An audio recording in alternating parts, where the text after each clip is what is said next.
शिवाला music present.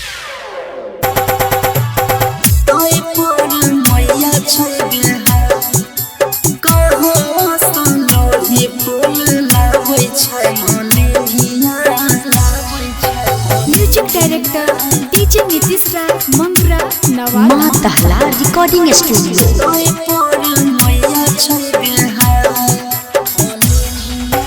जहिया सो चढ़लैया नामी गे सखी के करो सब पूछे नैया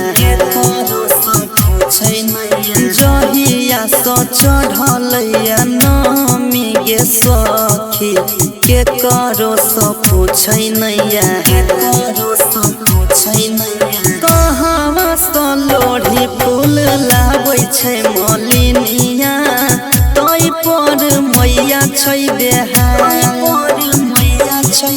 कहवा सो लोढ़ी फूल लाबै छै मलिनिया तै पर मैया छै देहाय जहिया सो चढ़लैया नामी गे सखी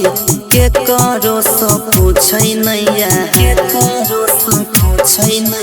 कहवा सो लोढ़ी फूल लाबै छै मलिनिया तै पर मैया छै देहाय कहवा सो लोढ़ी फूल लाबै छै मलिनिया तै पर मैया छै देहाय डीजे नीतीश राय फूल लाबै छै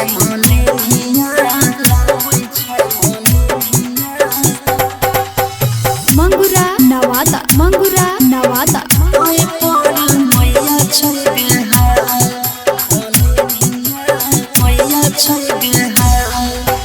कहवा सो दिया और कहवा के बाती कहवा के चुनरिया छै कहवा सो दिया और कहवा के बाती कहवा के चुनरिया छै कहवा सो लोढ़ी फूल लाबै छै मलिनिया तै पर मैया छै बेहाय कहवा सो लोढ़ी फूल लाबै छै मलिनिया तै पर मैया छै बेहाय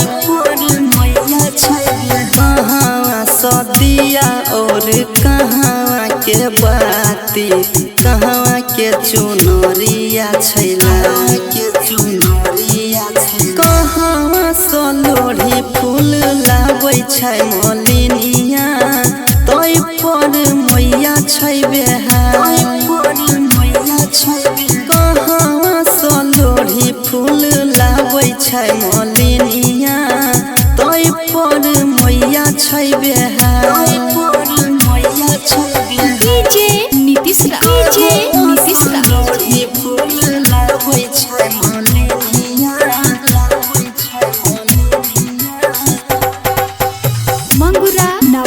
मंगरा नवादा।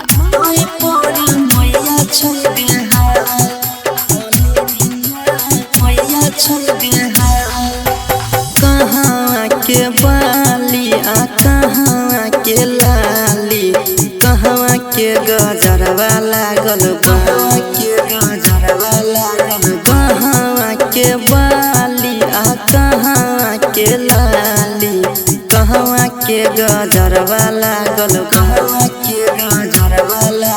कहवा सो लोढ़ी फूल लाबै छै मलिनिया तै पर मैया छै देहाय कहवा सो लोढ़ी फूल लाबै छै मलिनिया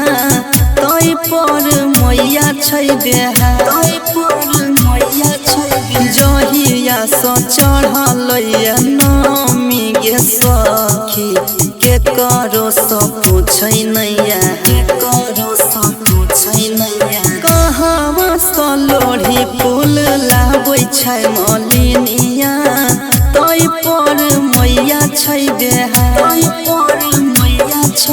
कहवा सो लोढ़ी छै मलिनिया तोय पर मैया छै बेहार तोय पर मैया छै बेहार। माँ दहला रिकॉर्डिंग स्टूडियो।